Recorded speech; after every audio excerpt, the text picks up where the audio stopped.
The slap echoed through the gym like a gunshot. A 71-year-old man stumbled backward, his mop clattering against the floor. The handprint was already blooming red across his weathered cheek. And 23-year-old Sierra Hayes stood frozen in the doorway, watching a Marine Corps tattoo tremble on the old man's forearm as he steadied himself against the wall.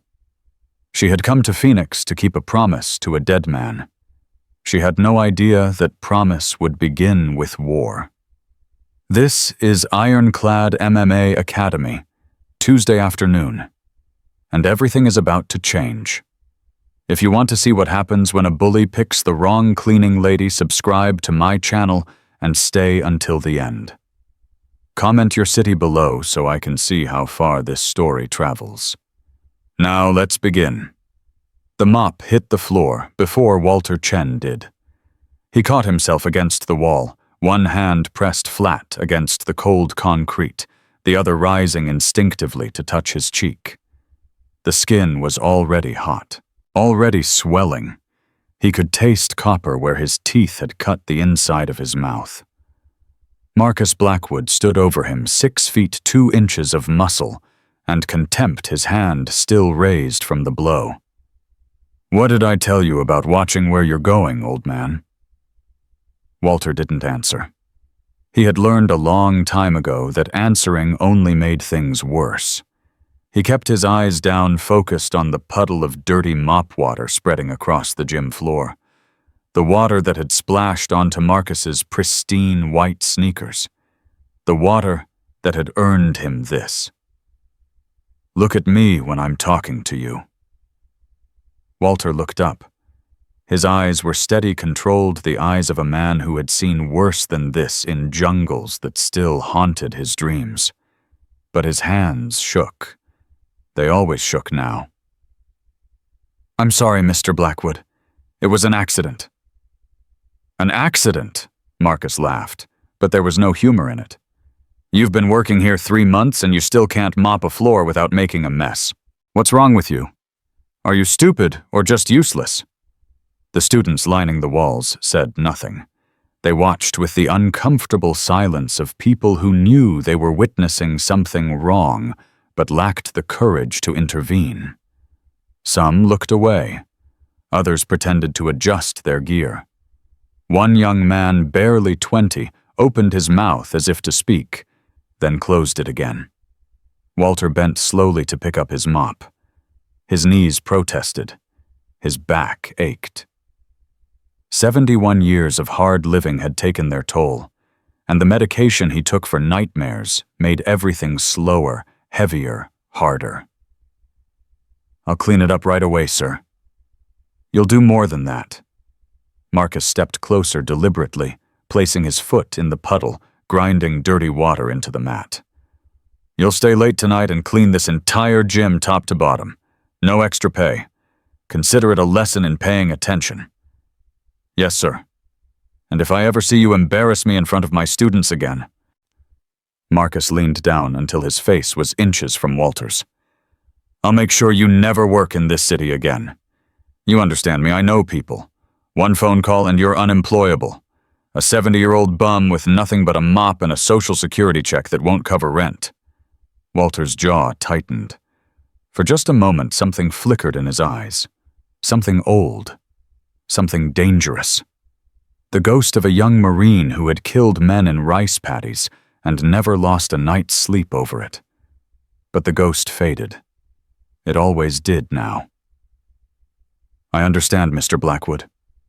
Marcus smiled. It was the smile of a man who had just won a fight that was never fair to begin with. "Good. Now clean up this mess before the evening class arrives, and try not to screw it up again."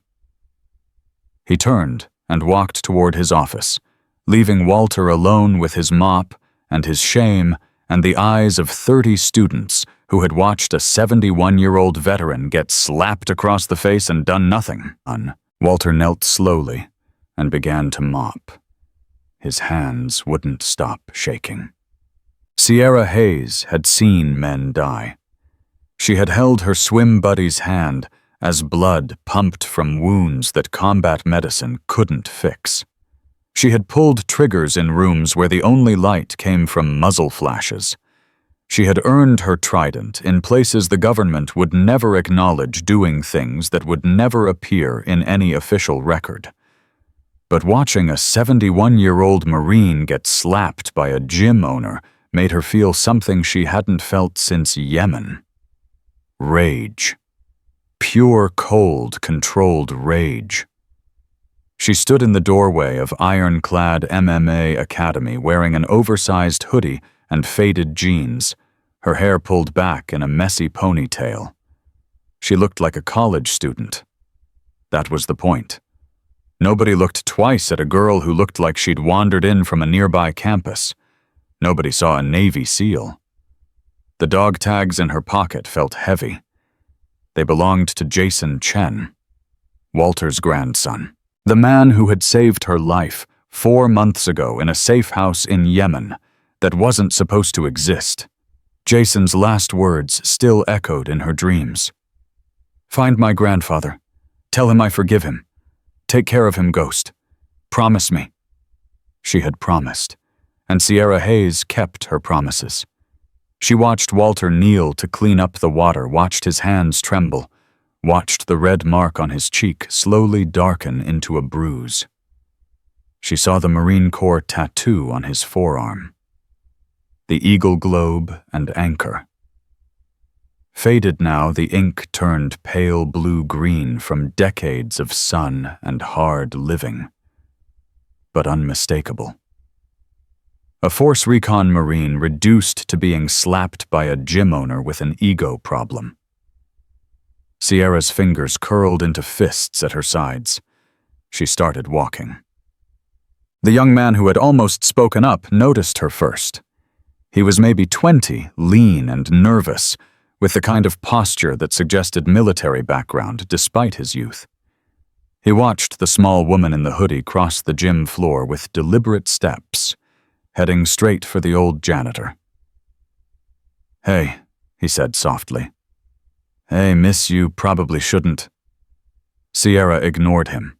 She stopped beside Walter and knelt down, placing herself at his level.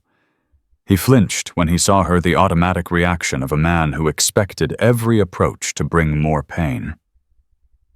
"Sir," she said quietly, "are you all right?" Walter stared at her. His eyes were wet, but no tears fell. Marines didn't cry, not where people could see. "I'm fine, miss. Just doing my job."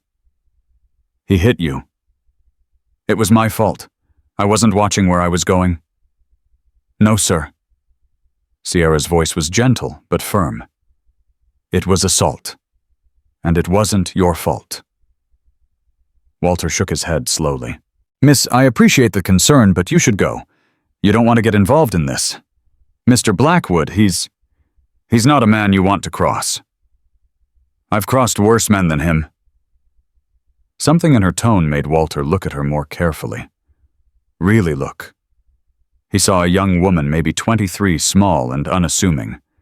But her eyes didn't match the rest of her. They were old. Steady. The eyes of someone who had seen things that aged the soul faster than years aged the body. "Who are you?" he asked. Before Sierra could answer, a voice cut across the gym. "What the hell is going on here?" Marcus Blackwood had emerged from his office. He walked toward them with the swagger of a man who owned every room he entered, his eyes narrowing as he took in the scene. The old janitor, the young woman in civilian clothes, the students watching with renewed interest. "I asked a question," Marcus said. "Who are you? And what are you doing in my gym?" Sierra stood slowly and turned to face him. She was 5'4", 125 pounds. She looked like she should be studying for finals, not standing in an MMA academy. "Your employee needs medical attention," she said calmly. "You should call someone." Marcus laughed. "Medical attention for what?" He tripped and bumped his face. It happens. That's not what I saw. The gym went quiet. Even the students who had been pretending not to pay attention were openly watching now. Marcus took a step closer to Sierra, then another. He was over a foot taller than her, nearly 100 pounds heavier. His shadow fell across her like a threat. "What exactly did you see?" he asked softly. "I saw a grown man slap a 71-year-old veteran across the face because some mop water got on his shoes." Sierra's voice didn't waver. "I saw assault, and I saw cowardice." The word landed like a physical blow. Marcus's face flushed. A vein became visible at his temple. His hands clenched into fists. "You want to repeat that cowardice?" Sierra said. "Would you like me to spell it?" One of the students made a strangled sound that might have been a laugh quickly suppressed. Marcus smiled. It was the kind of smile that preceded violence. "You've got a mouth on you, cleaning girl. Let me guess you came here looking for a job. Think you can work the mop better than Grandpa here. I didn't come here for a job." "Then why are you here?" "I came to check on someone." Sierra glanced at Walter, then back at Marcus. "Someone who deserves better than this." "Better than what? A paycheck, a place to be? I gave this useless old man a job when nobody else would hire him. I'm practically a charity." "Charity doesn't include assault." "It wasn't assault. It was discipline." "There's a word for people who discipline others with their fists," Sierra said. "Would you like me to tell you what it is?" Marcus leaned down until his face was inches from hers. She could smell his cologne, his sweat, his rage. "You've got about 5 seconds to walk out that door," he said quietly, "before I show you what discipline really looks like." Sierra held his gaze without blinking. "Touch me," she said, "and I'll put you on the floor." The silence that followed was absolute. The young man who had almost spoken up earlier stepped forward. His name was Derek Reyes, and he had served 2 years as an army medic before a training accident left him with a TBI that ended his career. He knew what he was seeing. He recognized the calm in this young woman's eyes, the way she stood balanced on the balls of her feet, the absence of fear in the face of a man who could crush her. "Ma'am," he said urgently, "please, just walk away. He hospitalizes people. He enjoys it." Sierra didn't look at him. Her eyes stayed locked on Marcus. "Does he? I'm serious. Last month he broke a guy's arm in sparring. Said it was an accident, but everyone knows—" "Shut up, Derek."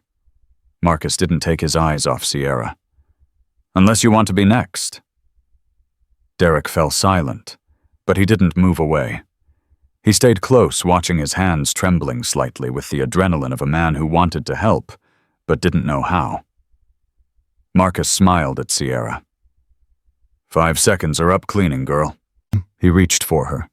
His hand never made contact. Sierra moved. One moment she was standing still. The next she had stepped inside his reach, redirected his arm, and applied pressure to his wrist that sent him stumbling sideways with a grunt of surprise and pain. She released him immediately and stepped back. "Don't touch me," she said. "I won't warn you again." Marcus stared at her. His wrist throbbed where she had controlled it. The grip had been like iron, like cable, like something that didn't belong in a body that small. What the hell was that? That was a warning. The students were murmuring now. Phones were coming out. Someone in the back was already recording. Marcus straightened slowly, rolling his wrist, testing the joint. It worked, but it ached. He looked at Sierra with new eyes, eyes that were recalculating, reassessing. "You've had some training," he said. "Some. We're cardio kickboxing at the Y self-defense class at the community center, here and there." Marcus smiled again. This time it was different, hungrier, the smile of a predator who had found something worth hunting. "All right, cleaning girl, You want to play? Let's play. He raised his voice so the whole gym could hear. Tomorrow night, 6 p.m., right here on this mat. You and me. MMA rules. First tap ends it. The murmurs intensified. Someone let out a low whistle. Unless you're scared, Marcus added. No shame in backing down. You can walk out right now and we'll forget this whole thing happened. Sierra looked at Walter. The old man was shaking his head, his eyes wide with fear. Not for himself. For her. Miss, he said urgently. Please, don't do this. I'm not worth it. Yes, sir, Sierra said quietly. You are. She turned back to Marcus. One condition. Name it. When I win, you apologize to Mr. Chen. Publicly. In front of everyone. And you never lay a hand on him again. Marcus's smile widened. When you win, honey, you're maybe 120 pounds soaking wet. I've got nearly 100 pounds on you. I've been training since before you were born. Is that a yes? It's a hell yes. Marcus spread his arms wide, addressing the crowd. You all hear that tomorrow at 6, this little cleaning girl thinks she can beat me. Anyone who wants to watch the lesson should show up early. It's going to be a good one. A few students cheered. Others looked uncomfortable. Derek Reyes just stared at Sierra with an expression that was half horror, half something else. Something that might have been recognition. 6 p.m., Sierra said. I'll be here. I'm counting on it. She started toward the door, then stopped and turned back to Walter. Mr. Chen, can I speak with you privately? There's something I need to tell you. Walter looked at her, then at Marcus, then back at her. His hands were still shaking, but there was something new in his eyes now. Confusion. Curiosity. The faintest spark of something that might have been hope.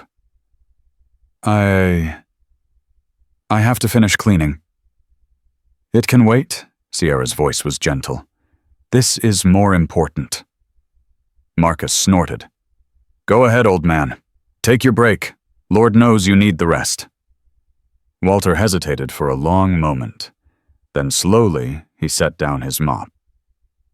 All right, miss. I'll give you 5 minutes. That's all I need. They walked out the back door into the alley behind the gym. The afternoon sun was harsh, casting sharp shadows across the concrete. A dumpster sat against the far wall, surrounded by the detritus of urban life. It wasn't a place for important conversations, but it was private. That was all that mattered. Walter leaned against the wall, arms crossed over his chest. Up close, Sierra could see the full extent of the damage. The bruise was darkening, spreading across his cheekbone. His lip was swollen where he had bitten it, but his eyes were clear. Alert. The eyes of a man who had survived worse than a slap. All right, miss. What's this about? Sierra reached into her pocket and pulled out the dog tags. She held them out to Walter without speaking. For a moment, he just looked at them. Then his face changed. The color drained from his cheeks. His breath caught in his throat. His hands, which had been shaking since the slap, went completely still. Where did you get those? His voice was barely a whisper. They belonged to your grandson, Sierra said. Jason Chen, Petty Officer 2nd Class, Navy SEAL. Belonged. The past tense hit him like a second slap, harder than the first. He reached for the tags with trembling fingers, turned them over, read the stamped letters that spelled out his grandson's name. No, he said.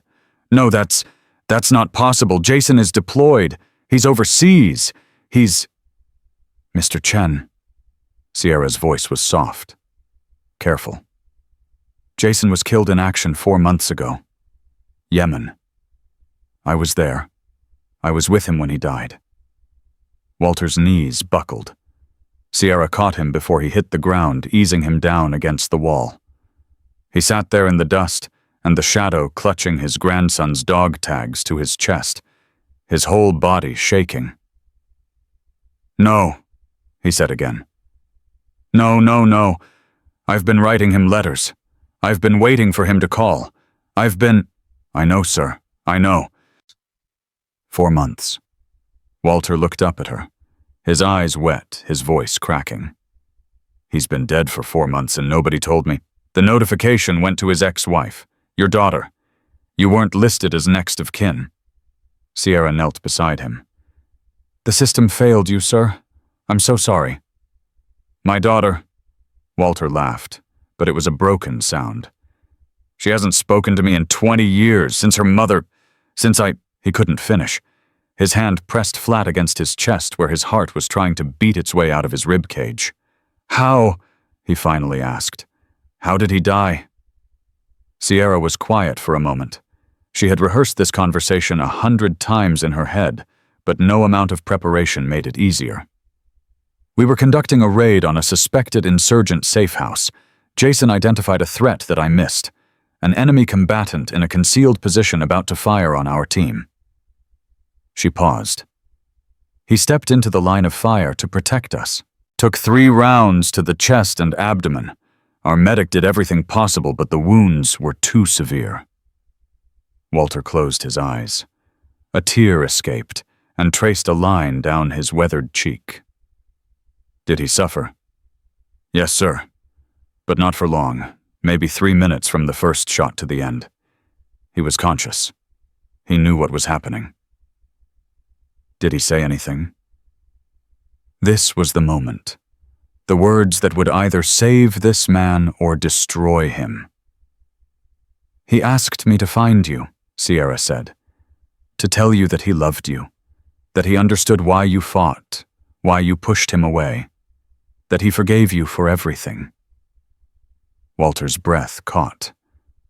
"He said you were his hero," Sierra continued. "That he joined the Marines because of your stories. That he wanted to make you proud." "I was never—" Walter's voice broke completely. "I was never proud enough. I pushed him away. I told him the military would use him up and throw him away. The last time we talked, I said terrible things. I said—" "He knew it came from love, sir. He told me. He said his father was scared because he'd seen what war did to people. He understood." Walter looked at the dog tags in his hand. His grandson's name. His grandson's blood type. His grandson's last possession. "Why?" he asked. "Why did you come here? Why did you find me?" "Because Jason asked me to." Sierra met his eyes. "He saved my life, Mr. Chen. The rounds that killed him were meant for me. He stepped into that fire so I could live. And his last words, his very last breath, he used it to ask me to take care of you." She paused. "I made him a promise, sir, and I keep my promises." They sat in silence for a long time. The sounds of the gym filtered through the walls. Music. Shouting. The thud of bodies hitting mats. The world going on as if nothing had changed.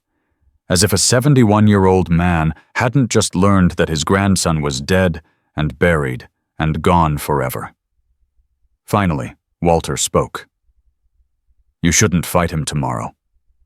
"Sir, Marcus Blackwood is dangerous. He's hurt people. Badly.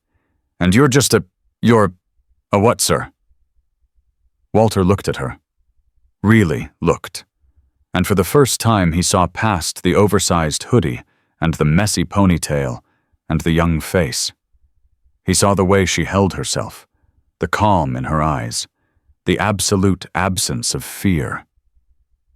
"Who are you?" he asked. "Really?" "Lieutenant Sierra Hayes, Navy SEAL.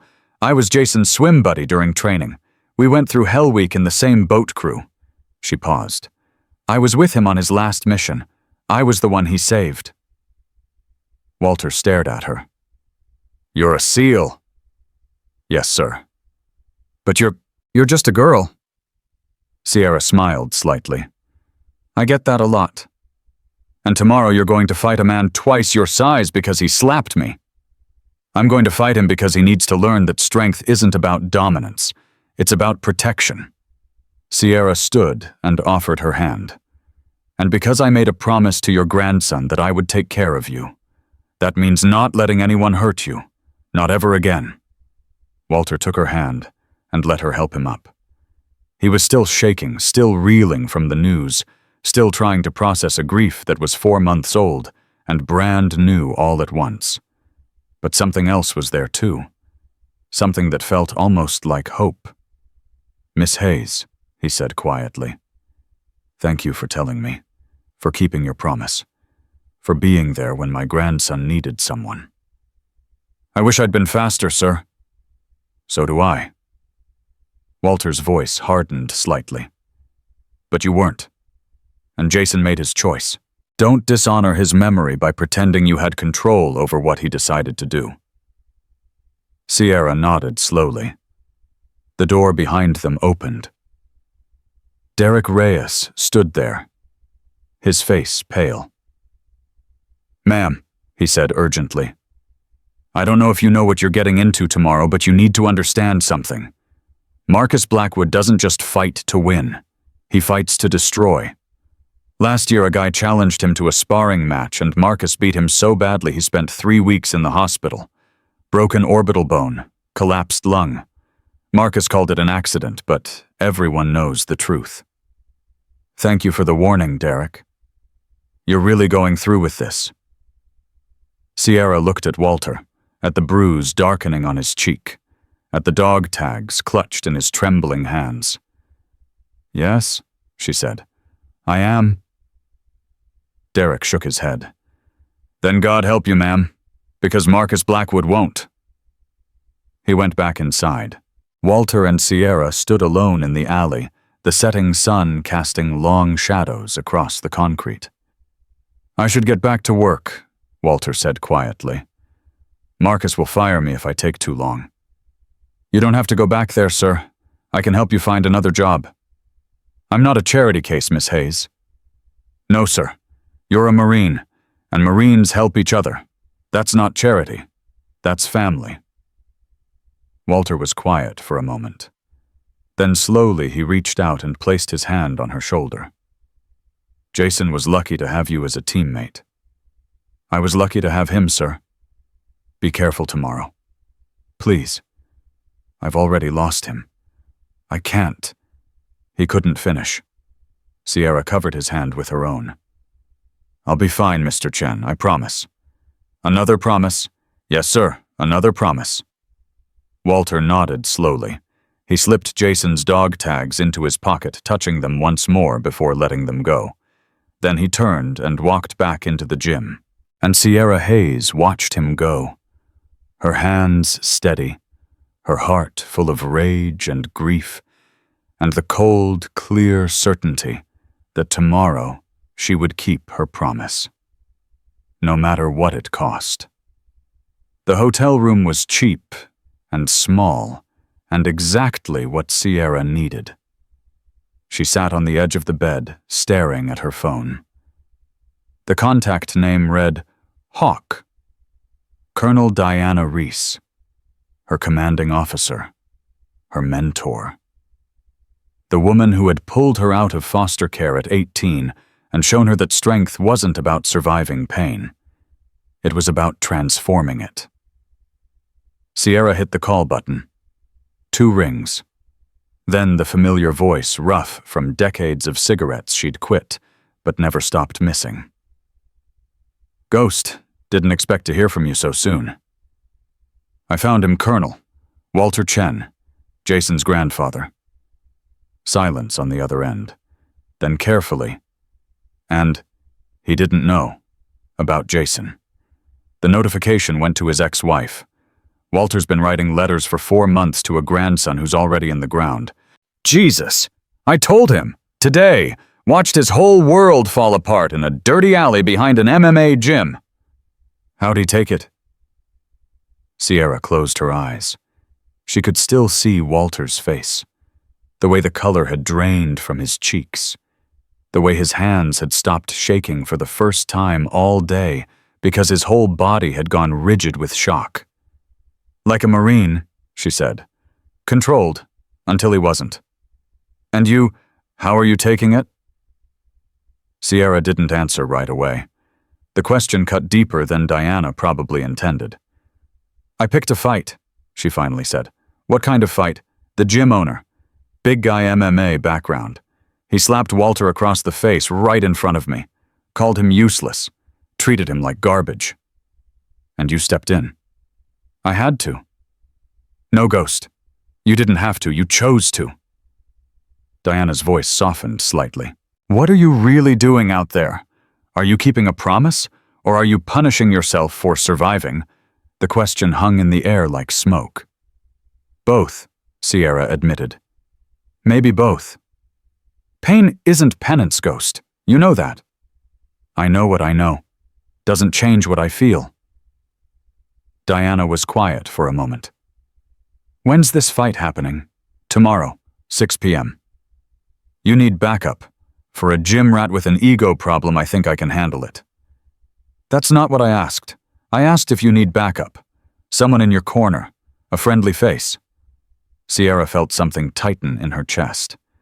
After everything she'd been through, after all the missions and the losses and the nights spent wondering why she was still alive when better people weren't. Diana Reese was still there, still checking in, still refusing to let her carry everything alone.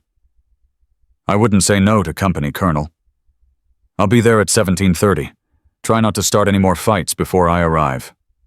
No promises. Never are with you, Ghost. Never are. The call ended. Sierra set the phone down and pulled Jason's patrol cap from her bag. She'd taken it from his locker after the memorial. Nobody had stopped her. Nobody had even noticed. They were too busy with flags and speeches and the hollow rituals that the military used to process death. She pressed the cap to her face and breathed in. It still smelled like him. Sweat and gun oil and the cheap cologne he'd worn since basic training. The smell of her brother, her partner, the man who had pushed her through Hell Week when every fiber of her being screamed to quit. I found him, Jason, she whispered. Your grandfather. He's broken, but he's still standing, just like you said he'd be. The cap offered no response. It never did. Sierra set it down carefully and lay back on the bed. The ceiling had water stains that formed abstract patterns, years of slow leaks that nobody had bothered to fix. She traced them with her eyes and let herself remember. Hell Week. Day 3. The coldest night of Sierra's life. The Pacific Ocean was 47 degrees, and the instructors had kept them in the water for 3 hours straight. Hypothermia was setting in. Men were dropping out every few minutes, ringing the bell that meant surrender, walking away from their dreams, because their bodies had finally overruled their minds. Sierra couldn't feel her legs anymore, couldn't feel her hands, could barely keep her head above water. Hayes. Jason's voice cut through the fog in her brain. Hayes, look at me. She turned her head. He was right beside her, treading water with the same mechanical desperation she felt. I can't, she gasped. I can't do this anymore. Yes, you can. My legs are gone. I can't feel anything. Then stop feeling. Start thinking. His hand found her arm under the water, gripping tight. You're not dying tonight, Hayes. Neither am I. We're going to make it through this together. You hear me? I can't. Stop saying that. You can. You will. His eyes locked onto hers. I'm not letting you quit. Not tonight. Not ever. So move your legs and stay with me. She moved her legs. She didn't know how. Didn't know where the strength came from. But she moved. They made it through that night together, and every night after. Through surf torture, and log PT, and runs in the sand that never seemed to end. Through injuries and setbacks and moments when giving up seemed like the only sane option. Jason never let her quit, and she never let him. until Yemen. Until the moment he stepped into that line of fire, and she couldn't stop him. Couldn't save him. Could only hold his hand while his life pumped out onto a concrete floor in a country that wasn't supposed to exist. "Promise me, Ghost," he'd whispered. "Take care of my old man. He's alone now. Promise me." "I promise." And then he was gone. Sierra opened her eyes. The ceiling was still there. The water stains hadn't moved. She sat up slowly and reached for her phone again. This time she pulled up photos. Images from training. From deployments. From the rare moments of peace between missions. One photo stopped her cold. Jason and Walter. A family reunion from 3 years ago. Jason had shown it to her, once proud and happy, talking about how he'd finally reconnected with his grandfather after years of estrangement. "He's stubborn as hell," Jason had said. "Just like me. We fight about everything. But he's the only family I've got left who actually feels like family, you know." Sierra studied Walter's face in the photo. He was smiling. Actually smiling. His arm was around Jason's shoulders, and there was pride in his eyes. Real pride. The kind that fathers show for sons who've made them believe that everything was worth it. That man wasn't smiling anymore. That man had been slapped across the face by a gym owner with an ego problem, while his grandson's body lay in Arlington National Cemetery decorated with medals he'd never get to see. Sierra put the phone down. Tomorrow she would show Marcus Blackwood what happened when you hurt people who couldn't fight back. Tomorrow, she would keep her promise. Across the city, Walter Chen sat alone in his studio apartment, holding 47 unsent letters in his trembling hands. He'd read them all, every single one. Pages and pages of apologies that would never be heard. Explanations that would never be understood. A father's regret poured out in ink that Jason would never see. "Dear Jason," the first one began. "I know I said terrible things the last time we talked. I know I pushed you away. But I need you to understand that I was scared. Not angry, scared. Because I've seen what war does to men. I've lived it. And I couldn't bear the thought of watching it happen to you." The last letter was dated 3 weeks ago. "Dear Jason, I got a job at a gym downtown. The owner isn't kind, but the work pays rent. I think about you every day. I hope you're safe. I hope someday you'll forgive me. Love, Dad." Dad. He'd signed them all Dad, even though he was technically Jason's grandfather. But Jason's father had died when Jason was 6, and Walter had stepped in, had tried to fill that void, even though his own demons made him terrible at it. Dad. The word felt like broken glass in his throat. He set the letters down and looked at the dog tags Sierra had given him. Jason's name. Jason's blood type. Jason's religion. All the information the military needed to identify a body, to process a death, to turn a living, breathing human being into a statistic. "I'm sorry," Walter whispered. "I'm so sorry." He didn't know who he was apologizing to. Jason. Himself. God, if there was one. His medication bottles sat on the table beside him. PTSD pills, anxiety pills, sleep aids for nightmares that 50 years hadn't been enough to erase. He reached for them, then stopped. Something Sierra had said kept echoing in his mind. "He asked me to find you, to tell you that he loved you, that he forgave you for everything." Forgiveness. Walter had been waiting for that word for years, had been writing letters begging for it, had been lying awake at night wondering if he'd ever hear it. And now he had. From a young woman who'd held his grandson's hand while he died. A Navy SEAL who looked like a college student but moved like a weapon.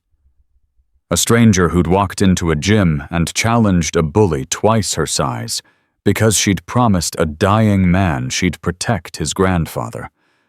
Walter looked at the dog tags again.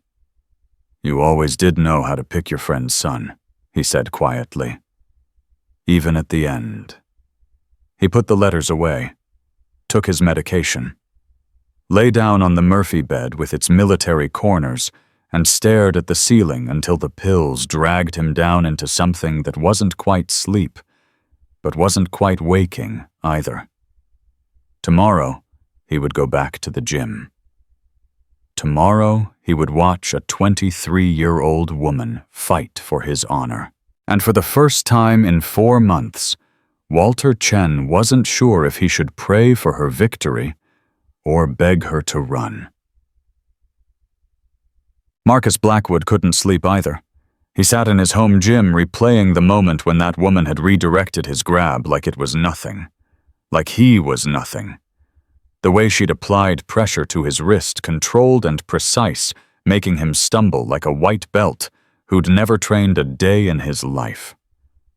"Who the hell are you?" he muttered to the empty room. He pulled out his phone and started searching. Sierra Hayes. Nothing specific.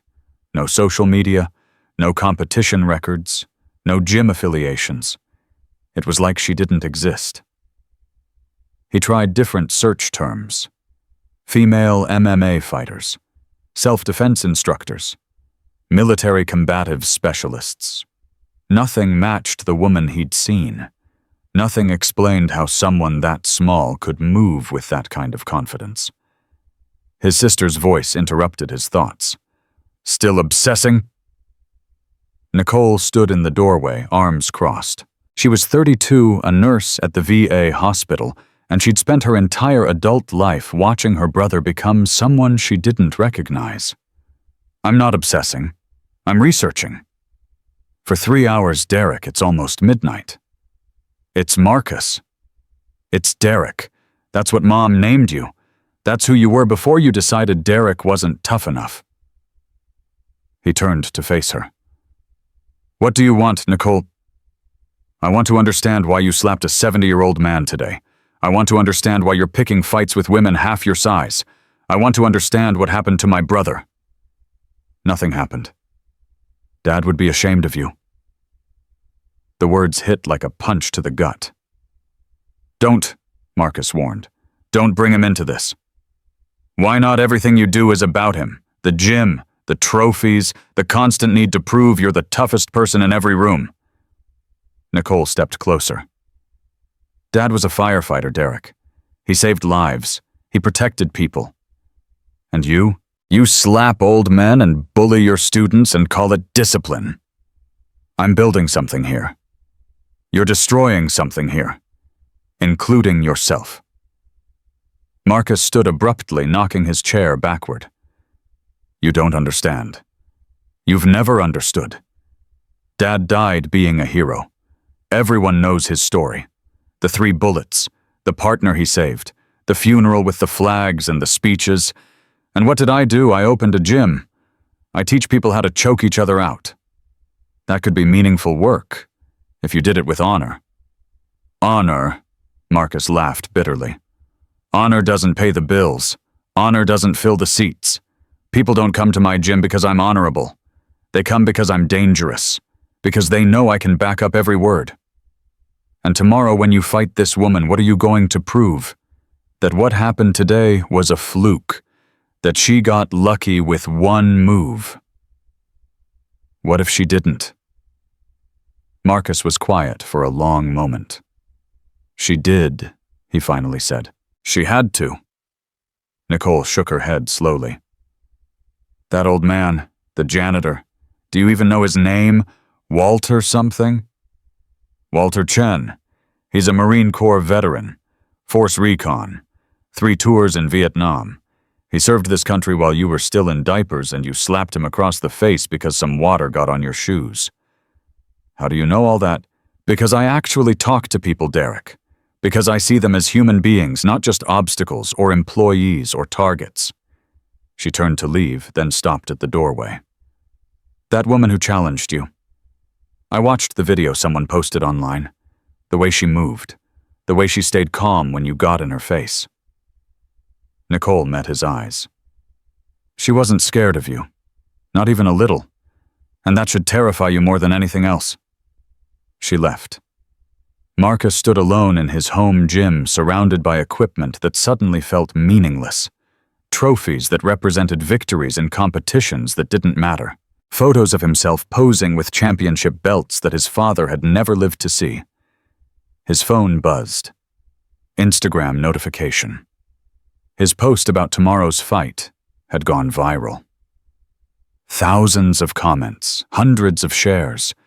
Everyone wanted to see the cleaning girl get taught a lesson. Everyone was counting on him to deliver. He couldn't back down now. Couldn't show weakness. Couldn't admit that something about Sierra Hayes made his gut tighten with a fear he didn't understand. Tomorrow, he would prove himself. Tomorrow, he would show everyone that Marcus Blackwood was exactly who he claimed to be. And if a small voice in the back of his mind whispered that he was about to make the biggest mistake of his life, he ignored it. He was good at ignoring voices.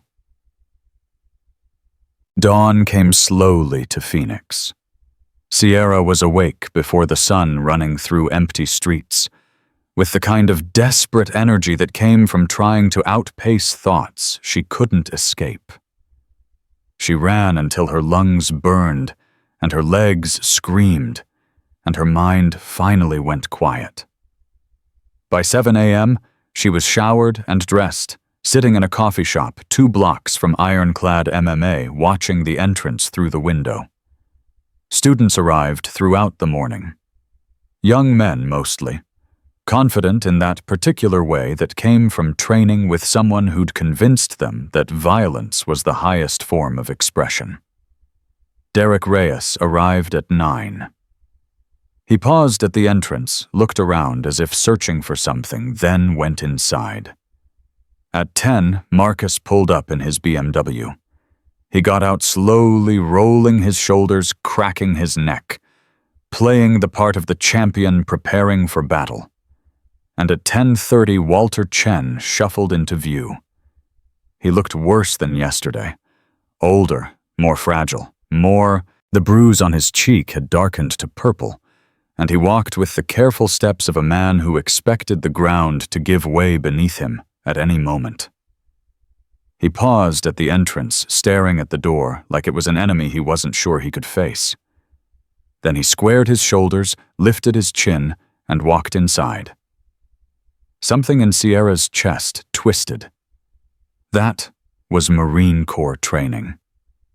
50 years old and still holding. The instinct to face forward even when everything inside you was screaming to run. She finished her coffee, left exact change on the table, and crossed the street. It was time. The back entrance led to a hallway lined with lockers and storage rooms. Sierra found Walter in the maintenance closet gathering his supplies with hands that still trembled. "Mr. Chen." He turned startled. Then his face softened with something that might have been relief. "Miss Hayes, you shouldn't be here. Not until tonight. I needed to see you, to make sure you were okay." "I'm fine." "You're not fine. You look like you haven't slept in days." Walter set down his mop and leaned against the wall. For a long moment he didn't speak. Then quietly, "I read all the letters last night. 47 of them. Every word I wrote to a boy who was already dead. Mr. Chen, he died thinking I was angry at him. He died believing our last conversation was a fight about whether the military was worth his life. That's not true. He knew you loved him. How could he know that I spent so many years pushing him away, telling him he was making mistakes, that the government would use him up and throw him away? I said terrible things. And he understood why. He told me himself." Sierra moved closer. "He said his grandfather was scared because he'd seen what war did to people. He said it came from love, even if it sounded like anger." Walter's eyes were wet. I served 3 tours in Vietnam. I watched friends die in jungles that the politicians back home couldn't even find on a map. And when I came back, I was broken. My marriage fell apart. My daughter stopped speaking to me. I spent years trying to drink away memories that wouldn't stay buried. You survived. Barely. And I didn't want that for Jason.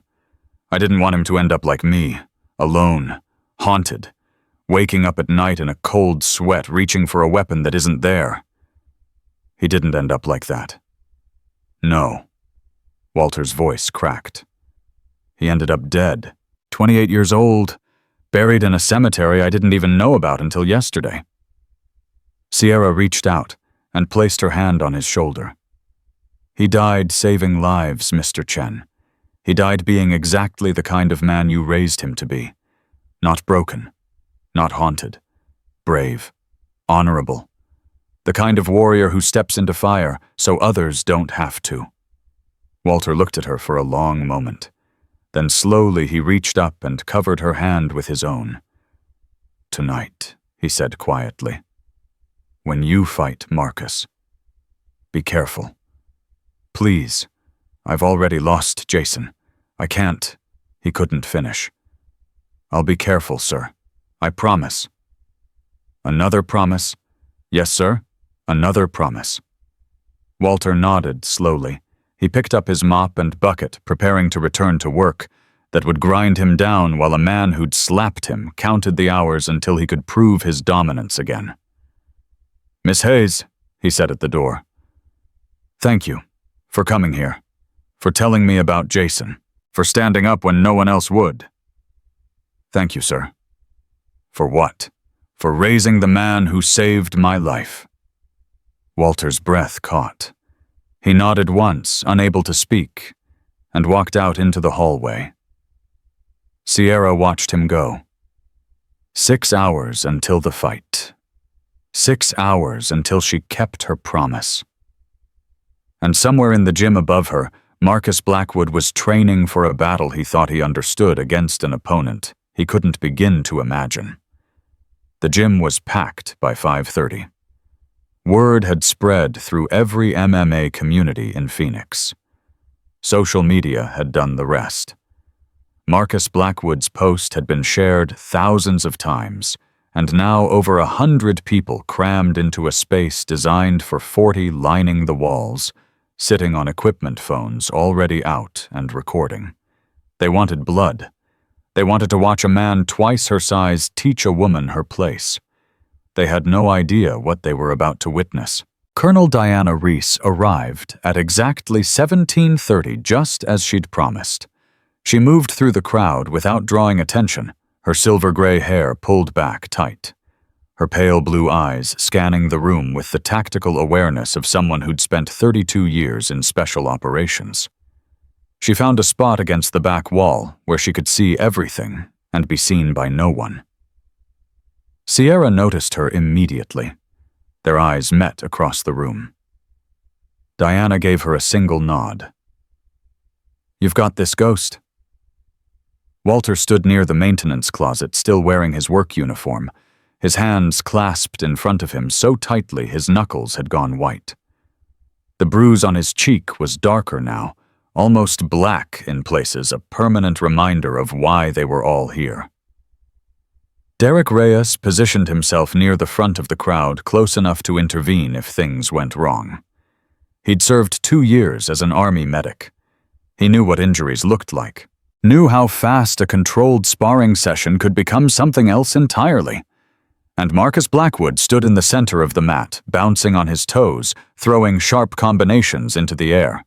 He'd changed into fight shorts and a compression shirt that showed off every muscle he'd spent a decade building. His hands were wrapped. His mouthguard was in. His eyes were hungry. "Where's the cleaning girl?" he shouted to the crowd. "Did she finally come to her senses?" Laughter rippled through his supporters. "Maybe she ran home to cry." More laughter. "Can't blame her. Smart women know their limits." The door to the women's changing room opened. Sierra walked out. She wore compression shorts and a fitted athletic top. Her hands were wrapped. Her hair was pulled back in a tight braid. She looked small, young, completely out of place. But her eyes told a different story. The laughter died. Something about the way she moved silenced the crowd. Something about the absolute calm in her expression. She crossed the mat with measured steps, stopping 10 feet from Marcus, and waited. "You actually showed up," Marcus said. "I'm impressed. Stupid, but impressed. Are we going to fight, or are you going to talk all night?" His jaw tightened. Tough words for someone who's about to get hospitalized. "I've been threatened by better men than you. They're all dead now." The crowd murmured. That wasn't a boast. That was a statement of fact delivered with the casual certainty of someone discussing the weather. Nicole Blackwood stepped forward. She'd agreed to referee despite her brother's objections, insisting that someone needed to make sure things didn't go too far. She looked at Sierra with an expression that mixed concern with something that might have been hope. "MMA rules," Nicole announced. "No strikes to the back of the head, no eye gouging, no fish hooking, no strikes to the groin. First tap ends it." She paused. "Both fighters understand." Marcus nodded, still bouncing. Sierra simply raised one hand in acknowledgement. "Touch gloves." Marcus didn't wait. He exploded forward the moment Nicole's hand dropped, closing the distance with a blitzing combination designed to end the fight before it began. Right cross, left hook, overhand right. Each punch thrown with knockout power aimed at the head of a woman who should have been too slow to react. Sierra wasn't there. She slipped the first punch by millimeters, pivoted inside the second, caught the third on her forearm while simultaneously checking Marcus's lead leg with a low kick that made him stumble. The combination had taken less than 2 seconds. Marcus had missed everything. "What the hell?" He reset, circling now, more cautious. The crowd was silent. They'd expected dominance. They'd expected their champion to overwhelm this woman in the first 10 seconds. Instead, she was still standing, still calm, still waiting. "Lucky," Marcus muttered. "Got lucky." He came again this time with a level change. Double leg takedown. Wrestling had always been his strength. If he could get her to the ground, his weight advantage would end this quickly. Sierra sprawled. Her hips shot back. Her weight dropped onto his shoulders. And suddenly Marcus was carrying 125 pounds of dead weight while trying to complete a takedown that required mobility he no longer had. He strained, pushed, tried to power through. Sierra moved. Her right arm slipped under his armpit. Her left wrapped around his back. Her body shifted with fluid precision, and Marcus felt his entire world tilt as she spun to his back. The crowd gasped. Sierra's legs wrapped around his torso in a body triangle, one calf locked behind the opposite knee, creating a vice of pressure that compressed his ribcage and made breathing difficult. Her right arm snaked around his neck. Not a choke. Not yet. Just establishing position. "Tap," she said quietly. Marcus didn't tap. He couldn't. Not in front of everyone, not after everything he'd said. He tried to peel her legs apart. Couldn't. Tried to turn into her. Couldn't. Tried to buck her off. Couldn't. Her body felt like it was made of cables and concrete. Every point of contact was a source of pressure that made his options narrower with each passing second. 10 seconds. 15. 20. His face was turning red. His breathing was labored. The edges of his vision were starting to blur. He tapped. 3 quick strikes against her forearm. Sierra released him instantly. She stood, stepped back, and extended her hand to help him up. Marcus ignored the hand. He rolled to his knees, gasping, his face flushed with exertion and humiliation. The gym was absolutely silent. Phones were still recording, capturing every moment of their instructor being dominated by a woman they'd been laughing at 60 seconds ago. "Get up," Sierra said. Marcus pushed himself to his feet. His legs were unsteady. His lungs burned. Something in his expression had changed. Not defeat. Not yet. But the first crack in his certainty. "How?" he demanded. "Where did you learn that here and there? Military bases, mostly." "Military?" He laughed, but it was hollow. "What, your Army Air Force? You push papers at some desk job and think that makes you tough." "Navy." "Navy." Another laugh. "So you filed paperwork on ships? That's adorable." Derek Reyes shifted uncomfortably in the crowd. He'd recognized something in the way Sierra moved, something that didn't belong in a gym, something that came from training designed to kill, not compete. "We're not done," Marcus said. "That was round 1. Let's go again." "Your call." They reset. Marcus was more careful this time, circling, keeping his distance, trying to figure out the puzzle of a woman who shouldn't be able to do what she'd just done. He threw a jab. She parried it. He threw a leg kick. She checked it. He threw a combination. She slipped everything and countered with a straight right that snapped his head back and made stars explode behind his eyes. First strike she'd thrown all night. It landed clean. Marcus stumbled backward, touching his lip. His fingers came away bloody. "You hit me," he said, as if he couldn't quite believe it. "I'm going to hit you again." She came forward, no longer content to wait and counter. She pressed him, throwing combinations that were economical and precise. Nothing wasted. Nothing flashy. Every shot designed to create an opening or cause damage. Marcus covered up, trying to weather the storm, looking for an opening to grab her, to use his wrestling to get this fight to the ground, where his weight might matter. He reached for a clinch. Sierra ducked under his arms, pivoted behind him, and threw a kick to the back of his leg that dropped him to one knee. Before he could recover, she was on his back again. This time she didn't establish position. This time she went straight for the choke. Her right arm wrapped around his throat. Her left hand gripped her right bicep. Her head pressed against the back of his skull, completing the structure. Rear naked choke. Textbook perfect. Marcus had approximately 4 seconds before unconsciousness. He tapped immediately. Sierra released him. Stepped back. Waited. The crowd was buzzing now. Confused, excited, terrified. This wasn't what they'd come to see. This wasn't a lesson being taught to an uppity woman. This was a demolition. Marcus stayed on his hands and knees, breathing hard, blood dripping from his lip onto the mat. "Get up," Sierra said again. "Who are you?" His voice was raw, broken. "Who the hell are you?" Derek Reyes stepped forward from the crowd. He couldn't stay silent anymore. "She's a Navy SEAL, sir." The words cut through the noise like a blade. Everyone froze. "Her name is Sierra Hayes," Derek continued.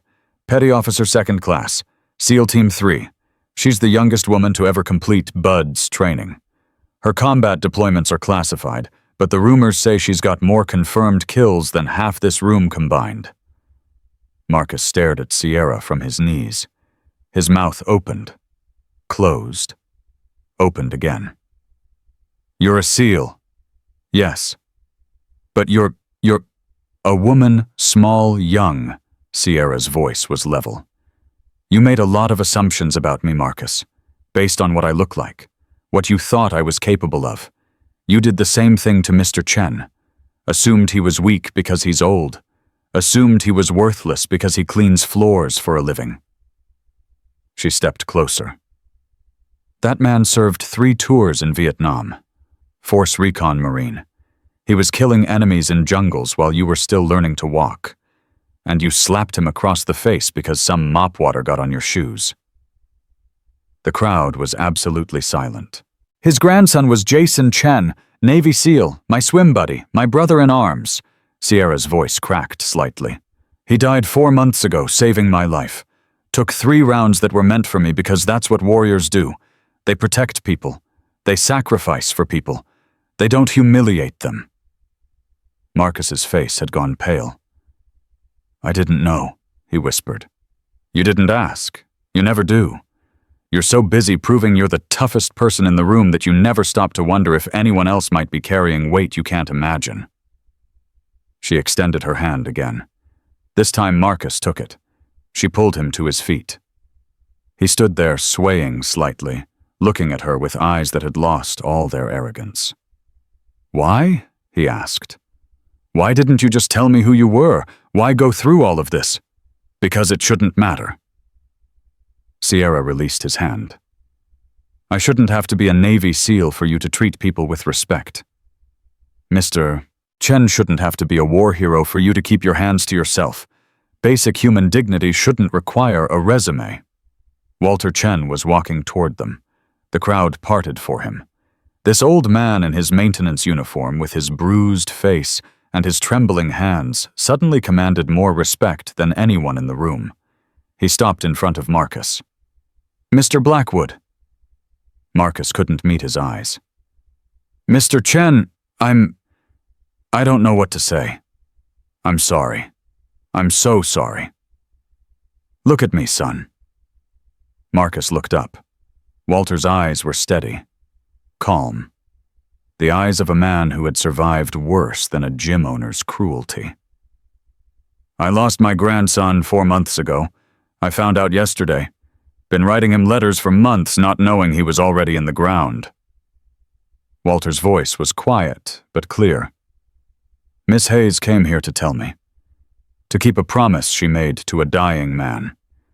And when she saw you hit me, she stepped in. Not because I asked her to. Not because she had to. Because that's what warriors do. He paused. You want to know what real strength looks like? It looks like her. Small and young and written off by everyone who sees her. But willing to stand up for an old man she'd never met because it was the right thing to do. Marcus's eyes were wet. He blinked rapidly, trying to hold back tears that years of practiced toughness couldn't contain. I wanted to be like my father, he said, his voice breaking. He was a firefighter, died saving 2 kids from a burning building. Everyone called him a hero, and I've spent my whole life trying to prove I was worthy of being his son, but all I've done is become everything he would have hated. Then change, Walter said simply. It's not too late. How, after everything I've done? By starting now, by apologizing, by treating people the way your father would have wanted. Walter placed his hand on Marcus's shoulder. I've seen worse men than you become better. The question is whether you want to. Marcus looked around the gym, at the students who had watched him humiliate an old man, and said nothing. At the phones still recording every moment of his breakdown. At his sister Nicole standing by the wall with tears streaming down her face.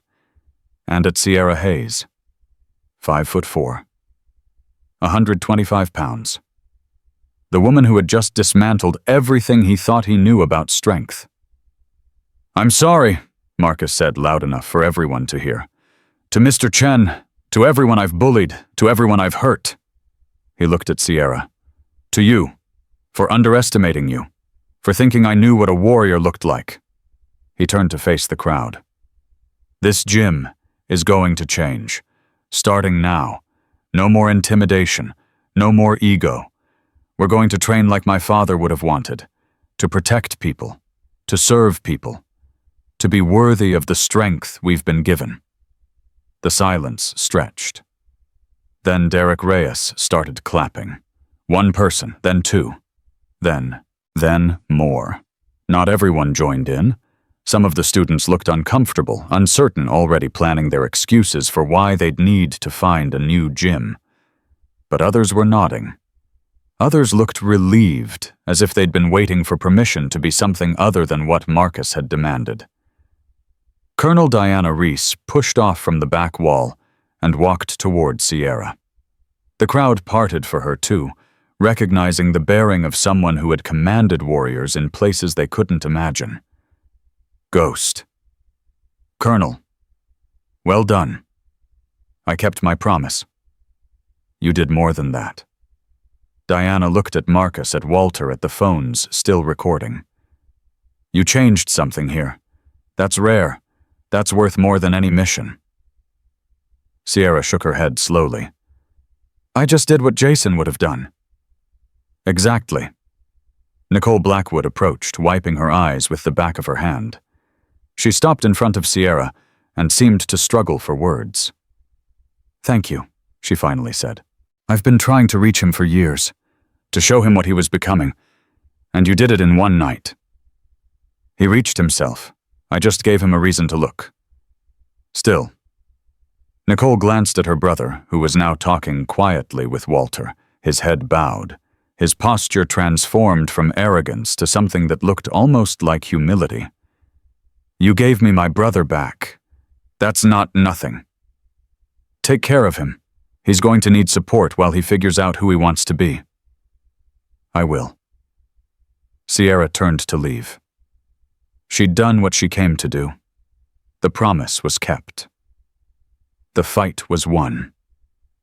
There was nothing left for her here. But Walter's voice stopped her. Miss Hayes. She turned back. The old Marine was walking toward her, his eyes still wet but his spine straight. He stopped in front of her and did something she didn't expect. He saluted. A crisp, perfect military salute. The kind that came from decades of practice and never quite faded no matter how many years passed. Semper Fi, Lieutenant. Thank you for keeping your promise. Sierra's throat tightened. She returned the salute with the same precision.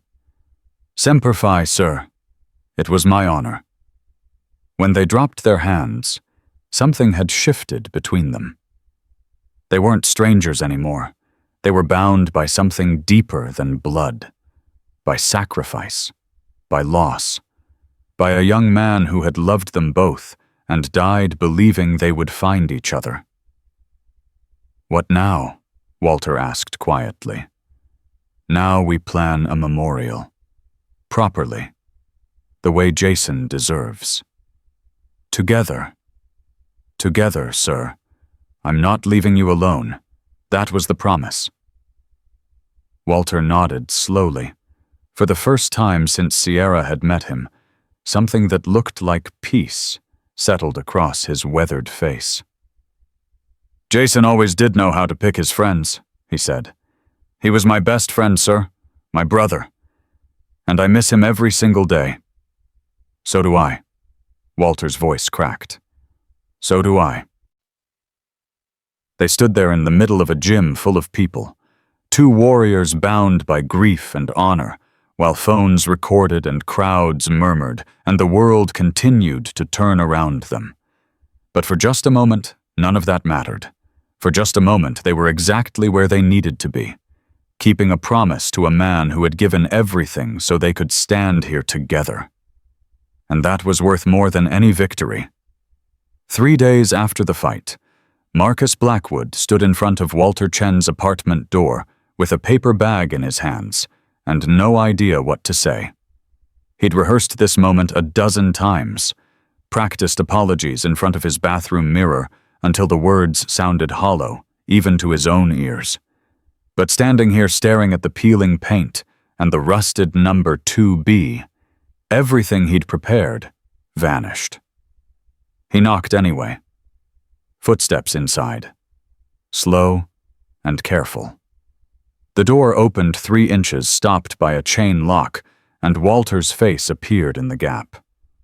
Mr. Blackwood. Mr. Chen, I brought some food. From that Vietnamese place on 5th Street. Marcus held up the bag like an offering. I didn't know what you liked, so I got a few things. Walter stared at him for a long moment. Then slowly he undid the chain. Come in." The apartment was small, cramped. The walls were covered with photographs and military memorabilia. Marcus took it all in with new eyes. The young Marine in dress blues from 1975, the group shots from Vietnam, the medals and certificates and flags that represented a lifetime of service. And in the center of it all, a photograph of Jason Chen in his Navy uniform, smiling at the camera, with eyes that looked exactly like his grandfather's. "Sit down," Walter said. "I'll get some plates." Marcus sat at the small table, his massive frame making the furniture look like it belonged in a dollhouse. He watched Walter move around the tiny kitchen, pulling plates from a cabinet, gathering forks and napkins, with the same careful precision that probably characterized everything he did. "I've been thinking," Marcus said quietly, "about what you said. About my father." Walter set a plate in front of him. "What about him? He died when I was 12. House fire. 2 kids trapped on the 2nd floor. He went in without waiting for backup. Got them out. Then the floor collapsed. I'm sorry. Everyone kept telling me he was a hero, that he died doing what he loved, that I should be proud." Marcus stared at his hands. "But all I felt was angry. Angry that he left. Angry that he chose those kids over me. Angry that I had to grow up without a father because he couldn't wait 10 more minutes for the rest of his crew." Walter sat down across from him. "And you've been trying to prove you didn't need him ever since." "How did you know?" "Because I've been their son." Different circumstances, same wound. Walter opened the food containers, releasing the smell of pho and spring rolls. "When I came back from Vietnam, I was so broken I couldn't function. Couldn't hold a job, couldn't be a husband, couldn't be a father. My wife left. My daughter stopped speaking to me, and I spent the next 20 years trying to prove I didn't need anyone." "What changed?" "Jason." Walter's voice softened.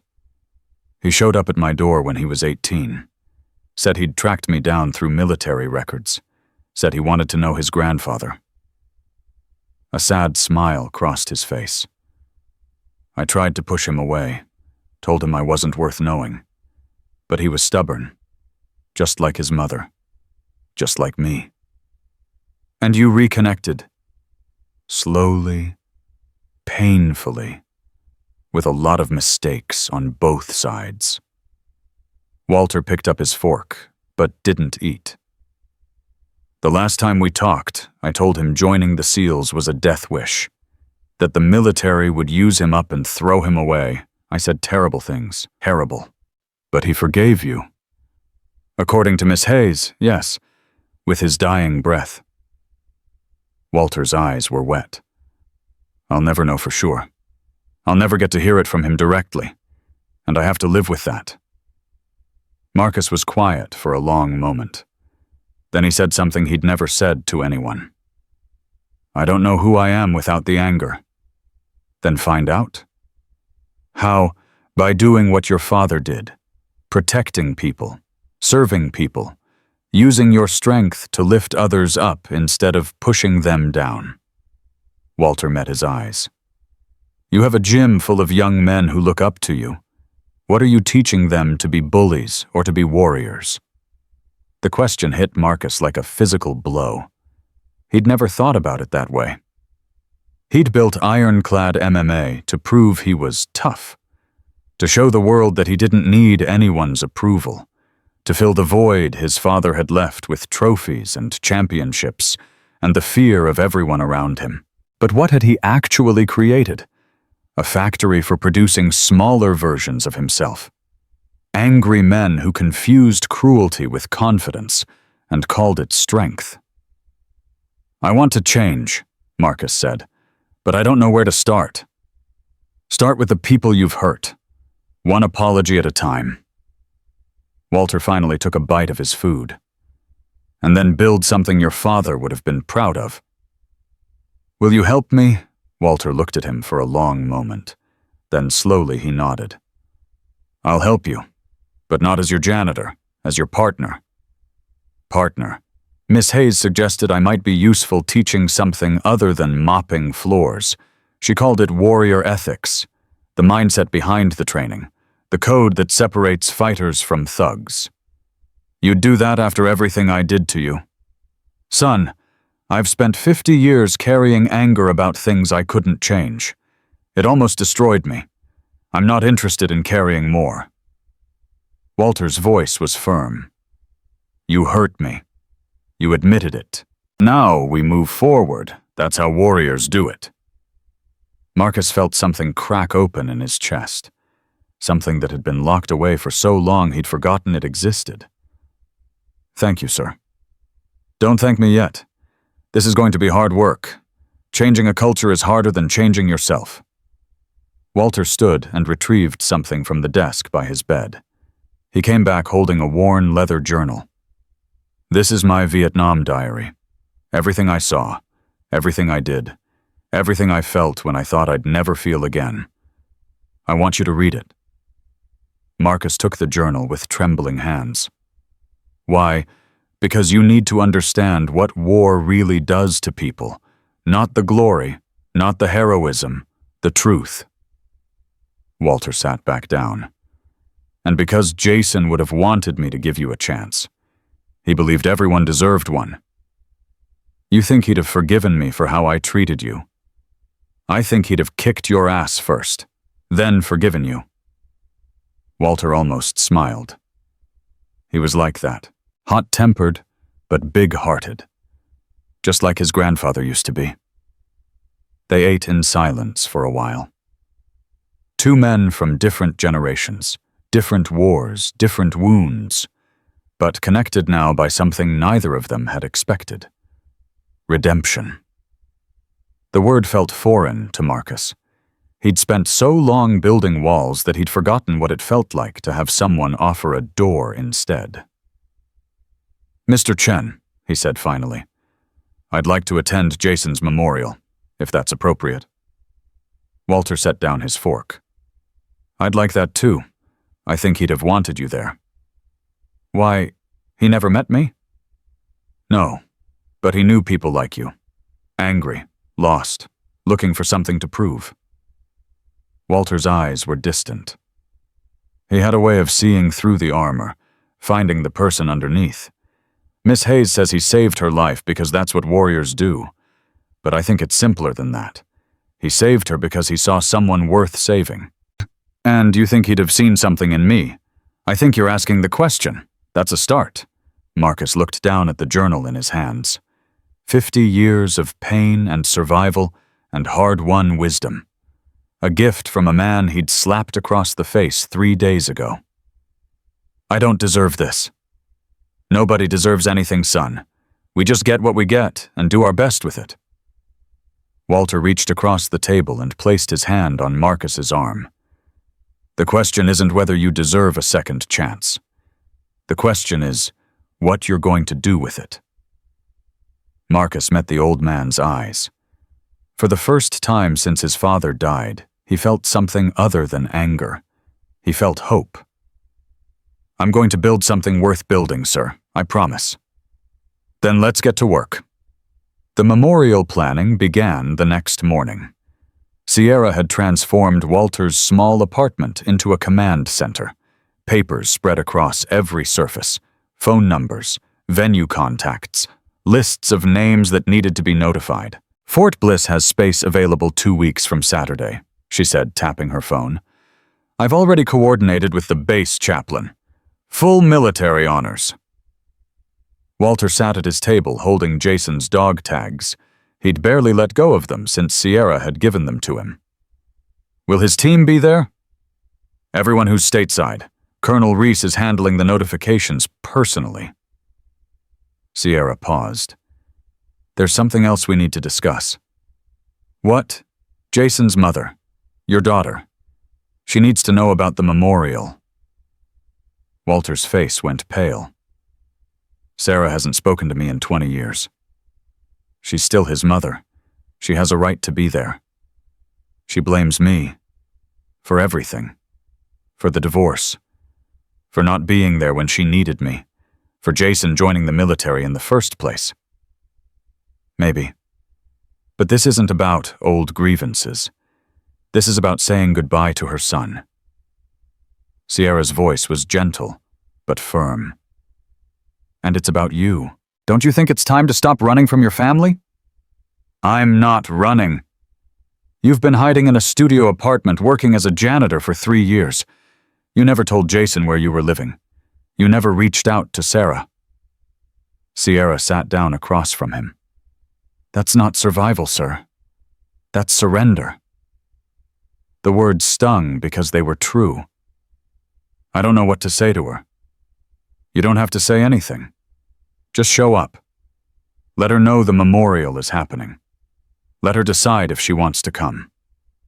And if she doesn't, then at least you tried. At least you stopped hiding. Sierra reached across and took his hand. Jason asked me to take care of you.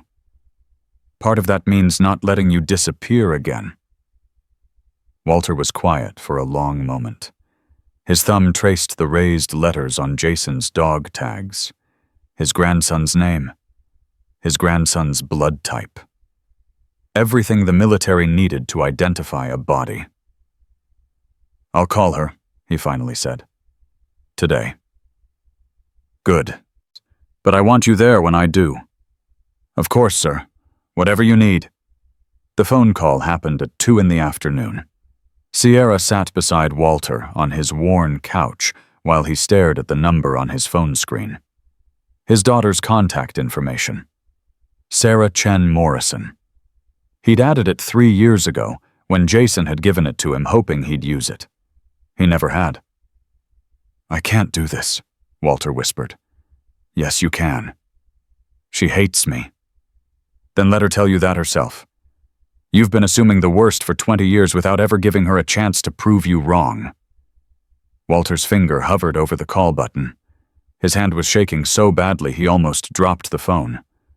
What if she hangs up? Then you call back, or you write a letter, or you show up at her door. Sierra's voice was steady. But you don't give up. Not now.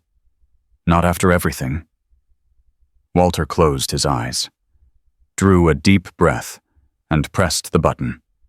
The phone rang once, twice, 3 times. Hello. The voice was older than he remembered, but unmistakable. His daughter. His little girl. The child he'd failed in 1,000 different ways. Sarah, it's your father. Silence. Then, Dad. Yes. I thought you were dead. The words hit like a bullet. No, I'm alive. I'm in Phoenix. Phoenix. What are you doing in Phoenix? Working. Surviving. Walter's voice cracked. Sarah, I'm calling about Jason. More silence. When Sarah spoke again, her voice was thick with suppressed emotion. I know. I got the notification 4 months ago. I should have called you, but I didn't. I didn't know how. I understand. Do you understand what it's like to get that phone call?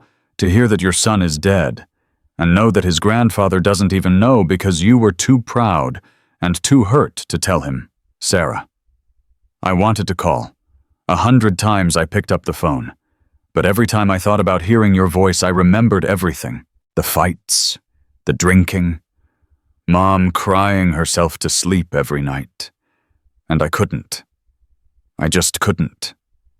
Walter felt tears streaming down his cheeks. He didn't try to wipe them away. I'm sorry, he said, for everything, for not being there, for letting the war destroy our family, for not being the father you deserved. Sarah was crying now, too. He could hear it in her breathing. He loved you, you know, Jason. He talked about you all the time, about tracking you down, about the stories you told him about Vietnam, about wanting to make you proud. I was proud. I was always proud. Did you ever tell him that not enough, not nearly enough? The silence stretched between them, 20 years of distance and pain compressed into a single phone call. I'm planning a memorial, Walter finally said. 2 weeks from Saturday, Fort Bliss. I want you to be there. I want us to say goodbye to him together. Sarah didn't answer right away. When she did, her voice was barely a whisper. I'll be there. You will. He was my son, Dad. Whatever happened between us, he was still my son. And you're still my father. Maybe it's time we stopped pretending otherwise. Walter couldn't speak. The tears were coming too fast, the emotions too overwhelming. Sierra took the phone gently from his shaking hands. Mrs. Morrison, this is Lieutenant Sierra Hayes. I served with Jason. I was with him when he died. You're the one who found my father. Yes, ma'am. Jason asked me to. Then thank you for keeping your promise, for taking care of him when I couldn't. It's my honor, ma'am. I'll send you the memorial details. And if you need anything at all, please don't hesitate to reach out. I will. And Lieutenant, yes, ma'am. Take care of my dad.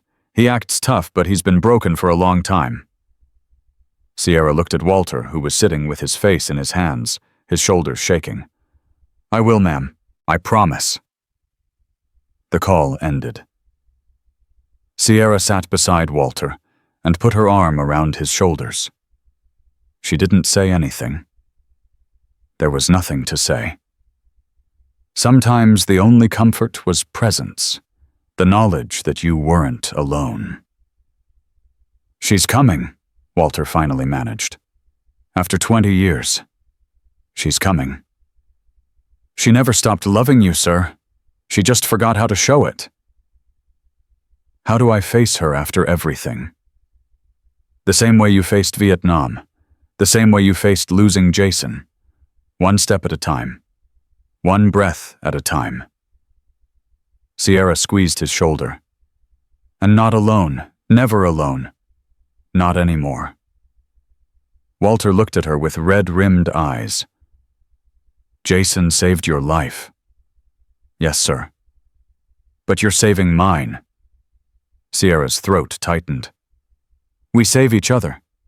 That's what family does. Family. Walter tested the word like it was in a foreign language. I haven't had that in a long time. You have it now. The week before the memorial, Derek Reyes came to see Sierra. She was at Ironclad MMA teaching a women's self-defense class that Marcus had asked her to develop. 30 women of all ages and sizes learning to throw punches and break holds and reclaim their bodies from the fear that the world had taught them. Derek waited until the class ended. Then he approached with the nervous energy of someone about to make a life-changing announcement.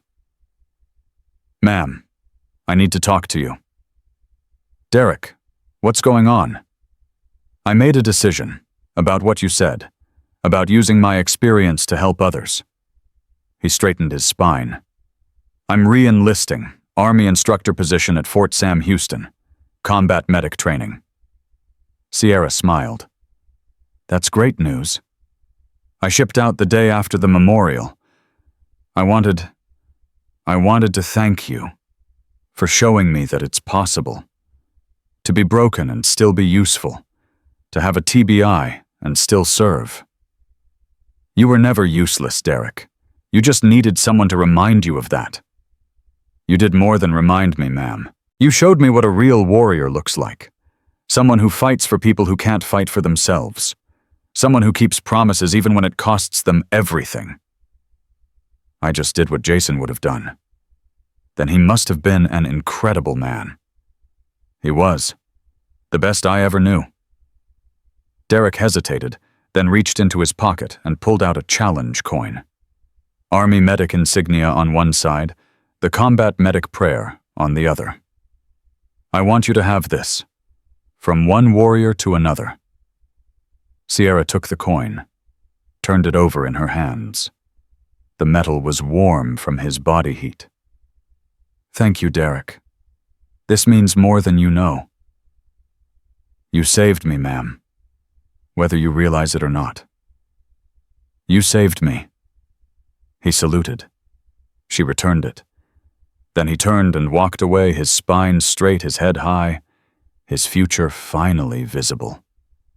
Sierra watched him go. One more life changed by a promise to a dying man. One more proof that Jason's sacrifice had meaning beyond the immediate moment. One more reason to believe that keeping promises was worth every ounce of pain it cost. She slipped the challenge coin into her pocket next to Jason's dog tags and went back to teaching women how to fight.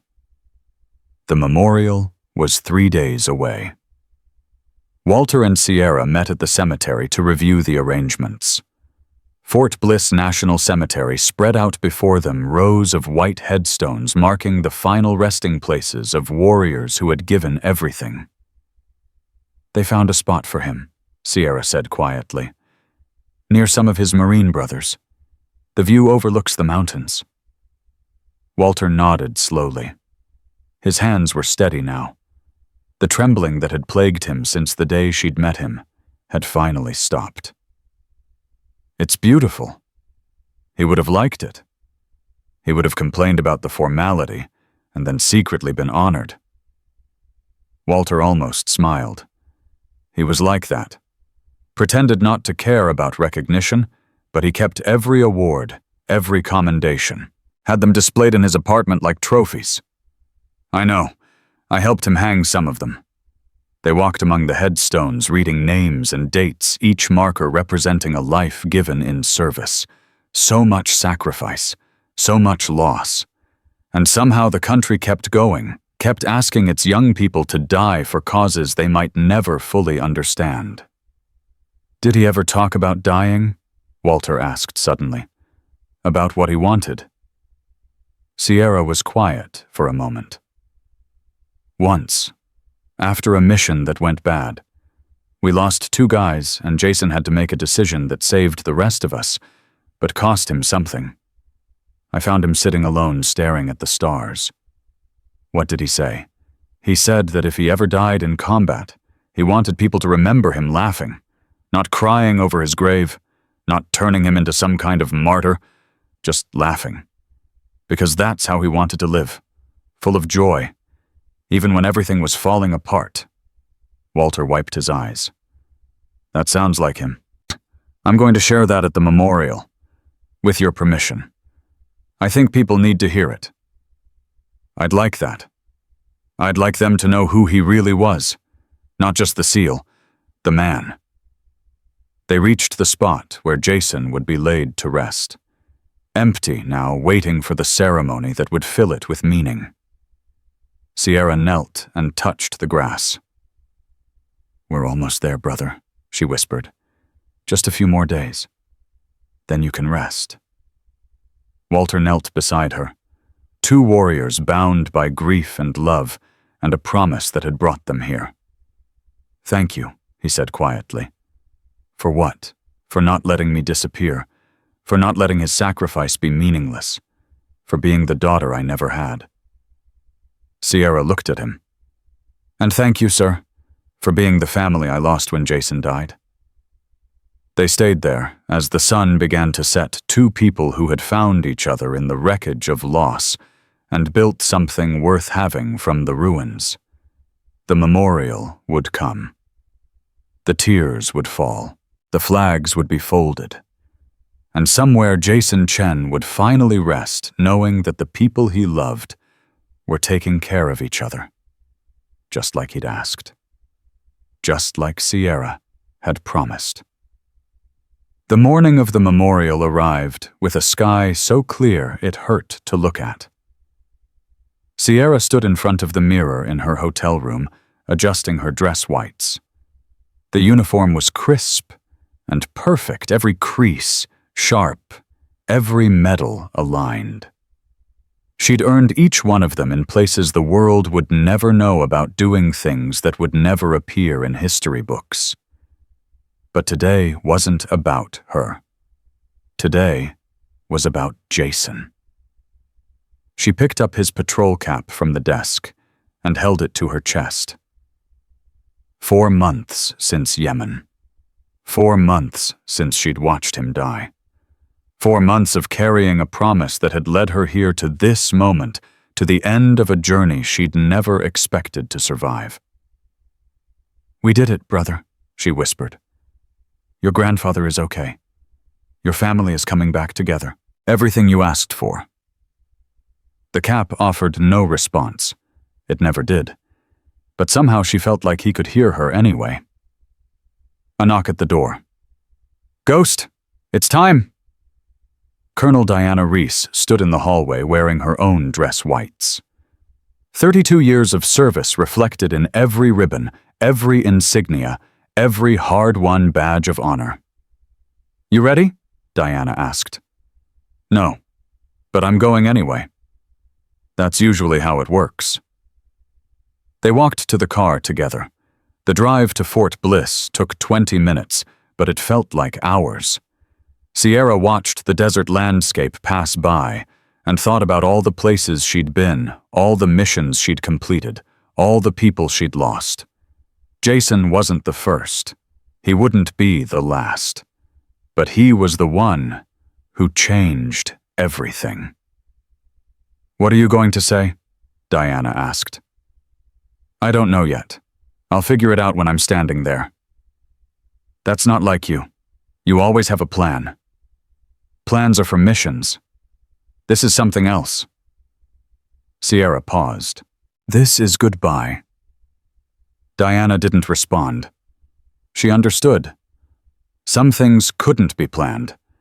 Some things just had to be felt. Fort Bliss National Cemetery spread out before them as they arrived. Rows upon rows of white headstones perfectly aligned, each one marking a life given in service. Sierra had been to dozens of military funerals, but they never got easier. They weren't supposed to. The memorial site was already prepared, chairs arranged in neat rows. An American flag hung between 2 posts, moving gently in the desert breeze. And at the center of it all, a portrait of Jason Chen in his Navy uniform, smiling at the camera, with eyes that would never close, that would never age, that would look out at the world forever. Walter stood near the front, wearing a suit that looked like it hadn't been touched in years. His daughter Sarah was beside him, a woman in her 50s, with Jason's eyes and her father's stubborn chin. They weren't touching, weren't speaking, but they were standing together. That was a start. Marcus Blackwood arrived with Nicole, both dressed in black. He approached Walter hesitantly, uncertain of his welcome, but Walter reached out and shook his hand. "Thank you for coming, son." "Thank you for letting me, sir." Derek Reyes stood near the back in his army dress uniform, his instructor insignia gleaming. He caught Sierra's eye and nodded. Tomorrow, he would ship out to Fort Sam, Houston.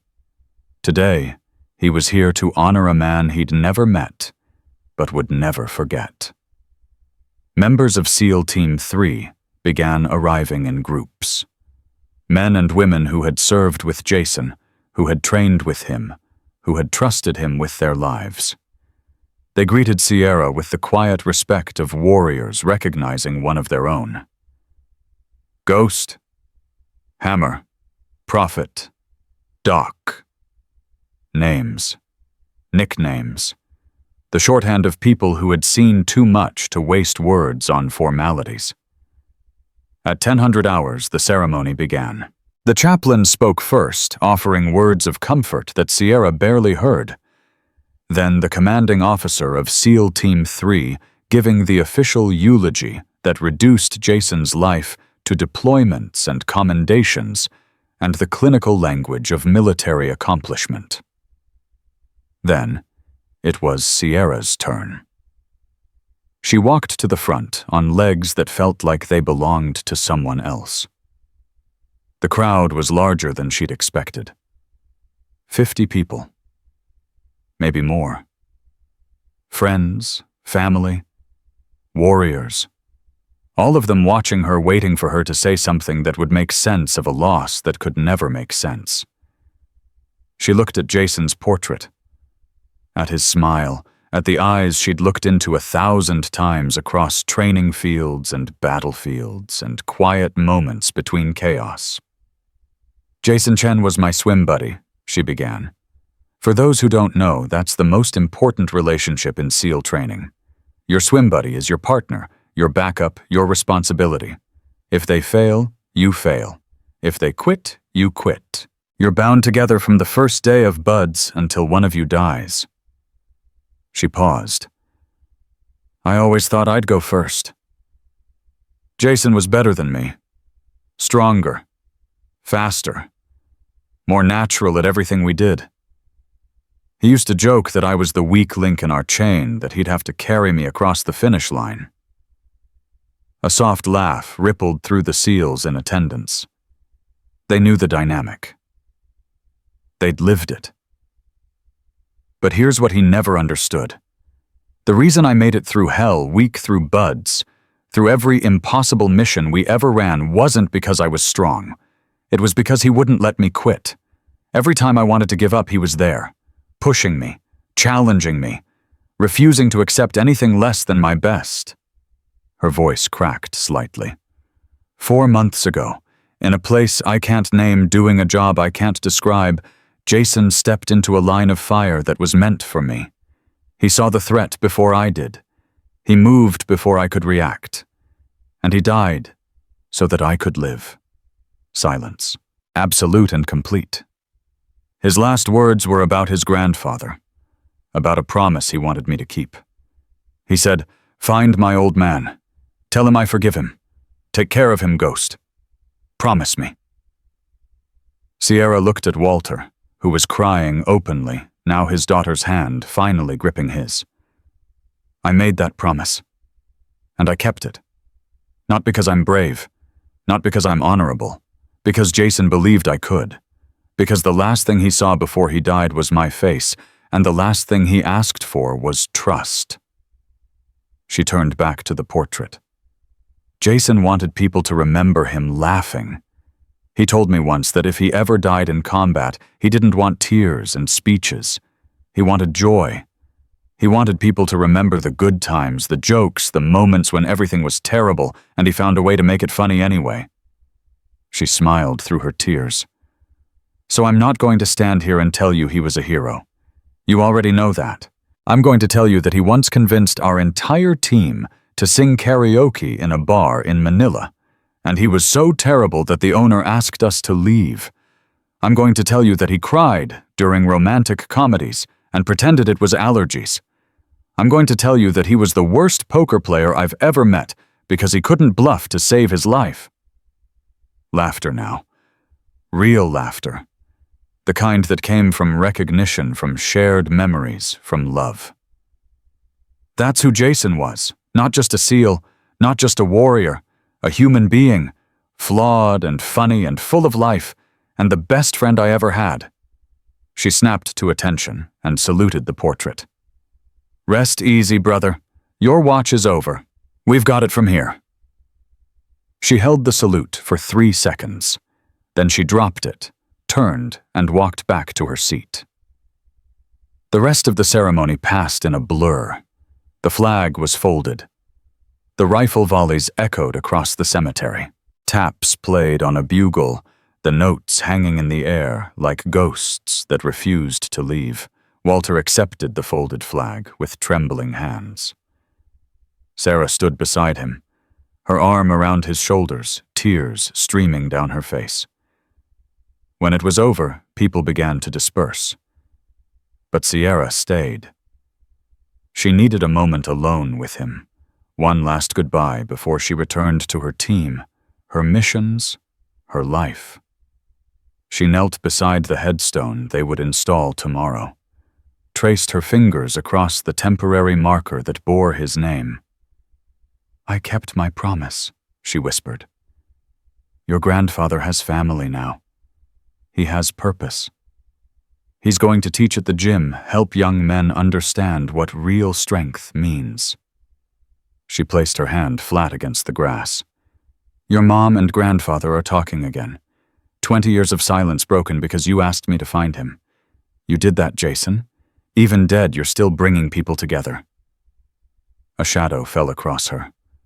Sierra looked up. A young woman stood there, maybe 24 or 25, with dark hair and exhausted eyes.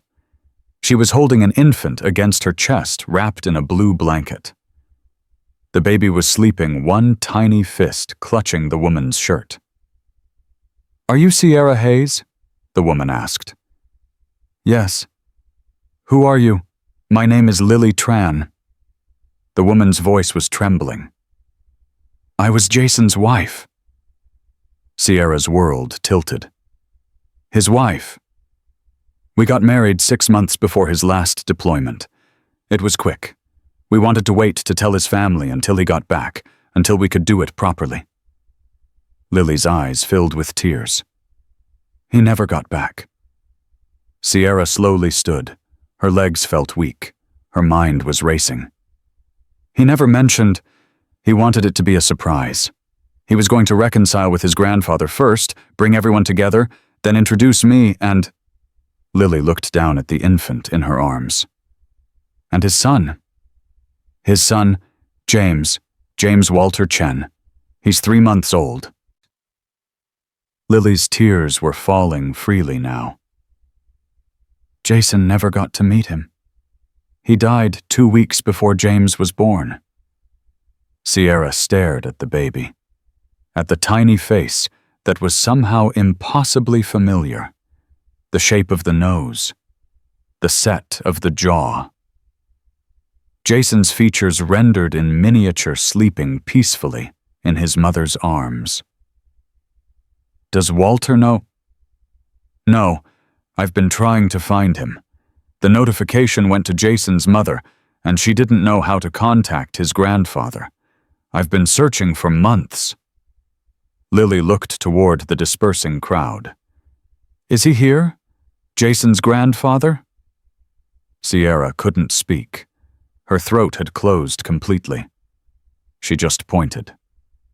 Walter was standing near the parking lot talking to Sarah, the folded flag still clutched to his chest. He looked old and tired and broken, but there was something different about him now. Something that looked like peace. "Mr. Chen," Sierra called out. Her voice cracked on the words. Walter turned. Sierra walked toward him, Lily following with the baby. Every step felt monumental. Every breath felt like it might be her last. "Mr. Chen," she said again when she reached him. "There's someone you need to meet." Walter looked at Lily, at the baby in her arms. His face was confused, uncertain. "I don't understand," he said. Lily stepped forward. Her hands were shaking, but her voice was steady. "Mr. Chen, my name is Lily. I was Jason's wife." She lifted the baby slightly, turning him so Walter could see his face. "And this is James, your great-grandson." The words hung in the air. Walter didn't move, didn't speak, didn't seem to breathe.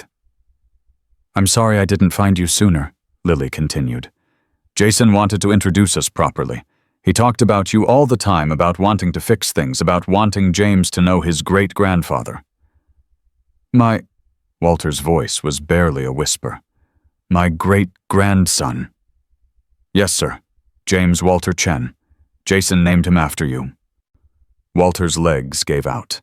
Sierra caught him before he hit the ground, easing him down to his knees. He was crying now, great heaving sobs that shook his entire body. 20 years of walls broken by 2 words. Great-grandson. Can I hold him?" Walter asked. Lily knelt beside him and carefully transferred the sleeping infant into his trembling arms. Walter looked down at the tiny face, at the features that were so clearly Jason's, at this impossible miracle that his grandson had left behind. "Hello, James," he whispered. "I'm your great-grandpa. I wish your daddy could see this." Sarah had approached, now her own face wet with tears. She looked at Lily, at the baby, at her father holding a child that represented everything Jason had wanted for his family. "He's beautiful," Sarah said. "He looks just like Jason did," Walter managed. "When he was a baby, the same nose, the same chin." "He has his eyes too," Lily said. "When they're open, that same intensity." Walter looked up at Sierra, his eyes shining. "You knew," he said, "when you made your promise. You didn't know about Lily or James, but you kept it anyway. And now you have family," Sierra said, "more than you ever knew." She stepped back, watching the scene unfold. Walter holding his great-grandson. Sarah embracing Lily, welcoming her into a family that was rebuilding itself from the ashes. Marcus and Nicole standing nearby, bearing witness to something they would carry with them forever. Colonel Diana Reese appeared at Sierra's side. "You did this," Diana said quietly.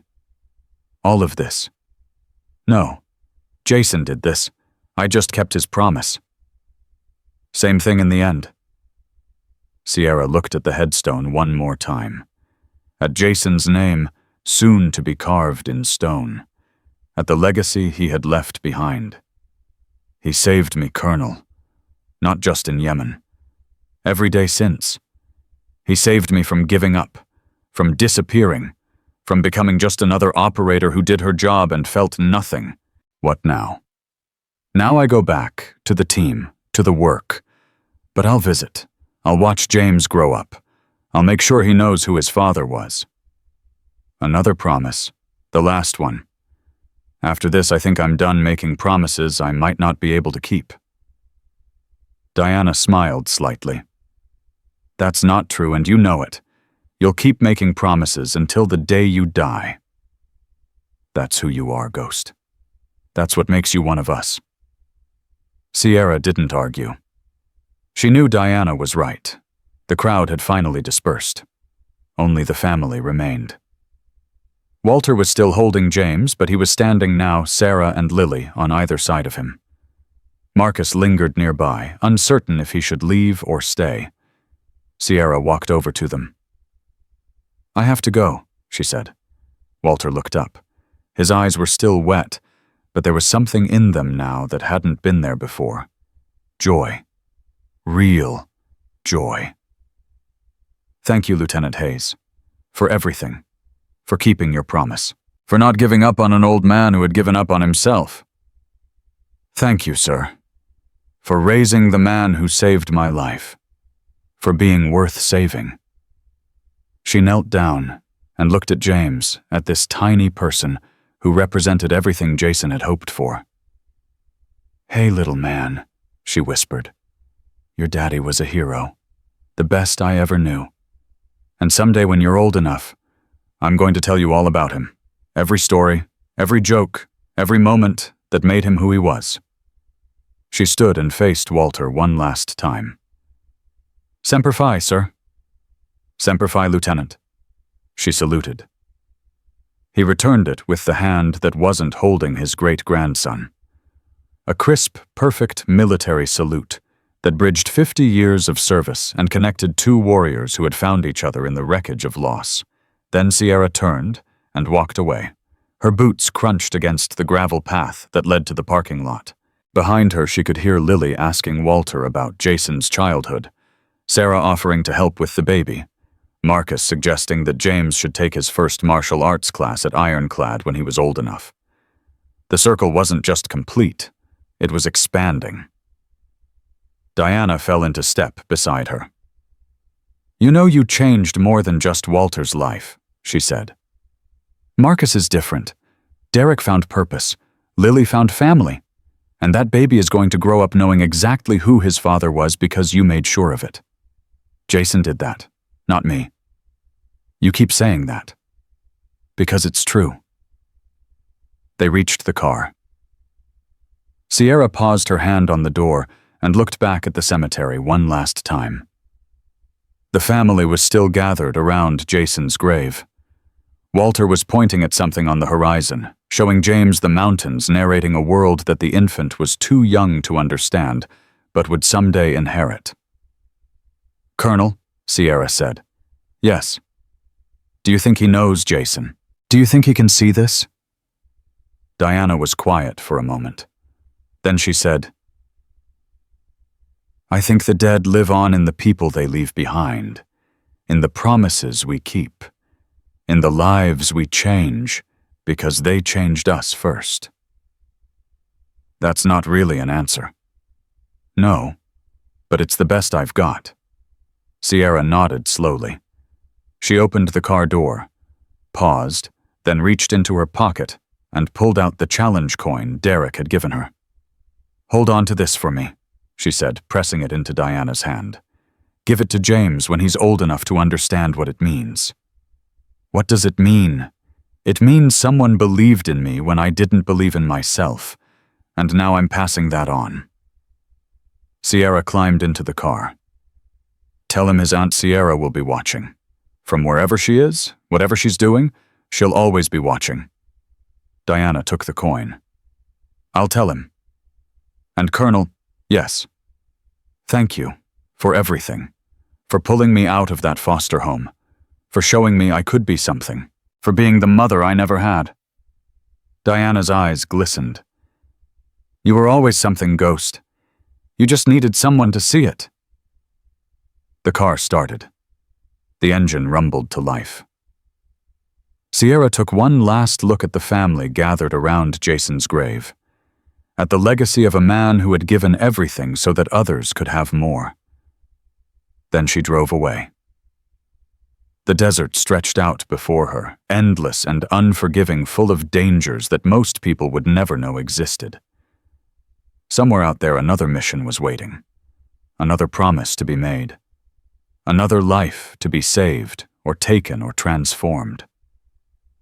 But for now, in this moment, Sierra Hayes allowed herself to feel something she hadn't felt since Yemen.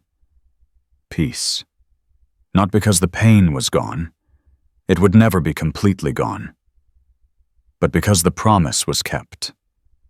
Because Jason's sacrifice had meaning. Because an old man had found family, a broken gym owner had found purpose, and a baby named James would grow up knowing that his father was a hero. That was worth everything.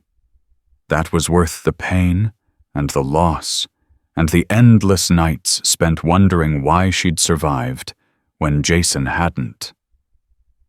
Because surviving meant continuing. It meant carrying forward the legacy of those who'd fallen. It meant becoming the living monument to their sacrifice. Sierra Hayes was a Navy SEAL, a warrior, a keeper of promises, and as long as she drew breath, Jason Chen would never be forgotten.